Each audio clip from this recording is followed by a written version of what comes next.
Hi, my name's Laura and welcome to this short yoga video. Today we are looking at the use of props in a yoga class.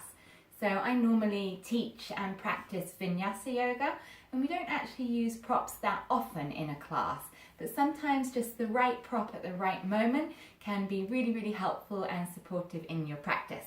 So this is just a quick review of some very simple uses of props. But there's lots and lots of things you can do with them, so you can always explore more in your own time.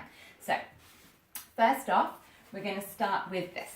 So very simple, looks a bit like a swimming float, but it's just a rectangular, thin, just a couple of inches thick block, and you can pick these up for literally about £3.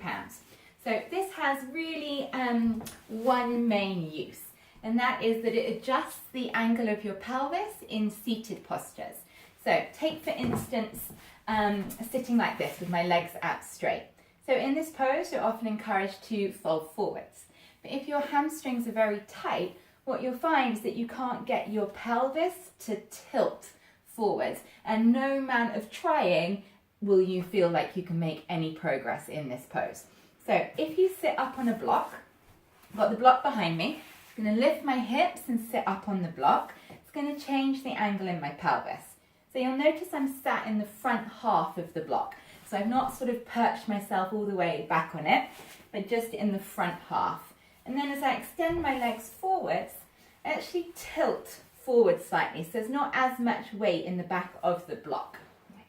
And now with my hands on my hips, I notice that I get a little bit more movement here in the pelvis. So I can sit up really nice and tall, giving me more length in the spine, and it feels a little bit easier when I fold forwards. That also is in seated cross-legged poses.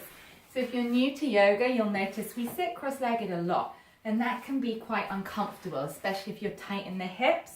So again, I'm just sitting on the front half of the block, lifts my hips up higher and lets my knees drop down a little bit lower. And then I can really lengthen through my spine, relax my shoulders, and sit with more ease and a better posture. Only one other little use of this one, which is when you're lying down, say in Shavasana, which is the relaxation at the end. Some people find it more comfortable just to use the block as a little pillow here. So really nice and simple. Next up, I'll show you this one. So this we call a brick. It is thicker, shorter and smaller, and you can do quite a lot with this one. So there's a pose called Parsvakonasana, or side angle. Okay. So in this posture, you can bring the hand to the ground, but for most of us, the ground is quite far away. So I can just bring this block, place it on the inside of my foot, place the hand on the block, and then I get to press the ground away to lift up more, to turn through the ribs and extend the arm over if you like. Remember, this block has extra heights as well, so you could turn it up higher or even higher if I need a little bit more support. So very similar ways that you would use this, just like that. Okay. Then we have the yoga strap or a yoga belt. So what you've got here is a nice long strap, and on one end you have these two metal links.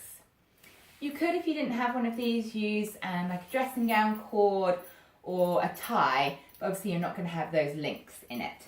So simply, this just extends my arms really. So take this pose lying down, where we will take a hold of the big toe. Okay. Now, that's not that easy to reach up and take the big toe. Some of you might find your arm reaches about here. So I can just bring the strap up and loop it over the top of my foot. And then over time, straighten the leg. And then when that's okay, over time, you'll draw the leg closer into the body. Again, that seated forward bend. So remember I showed you sitting up on the block here. Okay. You can also use a strap in this posture as well.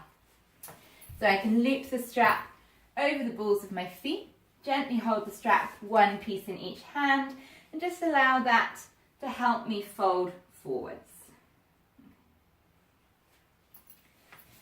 Two more props. So I have this, which is my favourite. So this is a lavender eye pillow. Really good for the relaxation, especially if you find that time at the end hard, or you find the mind wanders, or you're not finding it easy to relax. So quite simply, you lie down, take this nice lavender eye pillow, and just place it over your eyes. And you take the time to rest here. You draw in a few deep breaths, bringing in that lavender scent. It's going to help you settle into that rest and relaxation.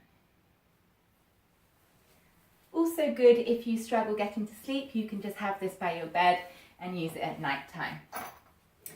So, last prop, you won't see this in your average class. So this is a yoga bolster. This one's actually about half the size. You can get bigger ones as well.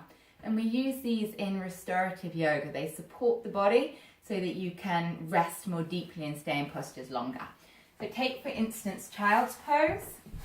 So child's pose you've probably seen before is feet together, knees wide, and you just relax the chest down towards the floor. If I want to make that even more comfortable, I grab the bolster, place the bolster between my legs, knees either side of it, and as I fold forwards, I'm just relaxing over the bolster. It's just a more calming, restorative version of the posture. And you could stay here for around 5 breaths or so. So there are other props that we use in yoga, and there's many other uses of those props.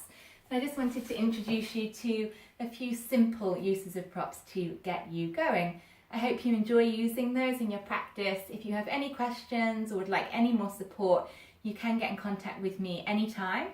My email is laura@lauragreenyoga.co.uk, and you'll find lots more resources on my website, which is www.lauragreenyoga.co.uk. Thank you.